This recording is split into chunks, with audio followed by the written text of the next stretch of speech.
Okay mga budingging, ganito po gamitin ang automatic washing machine na kinonvert ko na po ito sa manual. Meron po tayong selector, isa-select po ninyo sa water para pumasok po yung tubig sa ating solenoid. Pag okay na po yung tubig, select po ninyo sa wash ang ating selector. Ngayon, pwede na po tayong mag-wash. Ayan, umandar na po ang ating washing machine.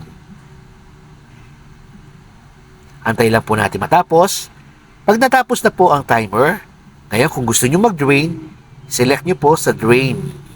Ngayon, pag tapos na po kayo mag-drain, pwede na rin po kayong mag-spin kung gusto nyo po ninyo. Meron po tayong spin timer dito.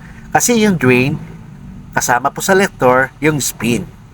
Ngayon, pag in-spin po natin siya, kailangan automatic naka-drain po siya para lalabas po agad yung tubig ng ating spinner.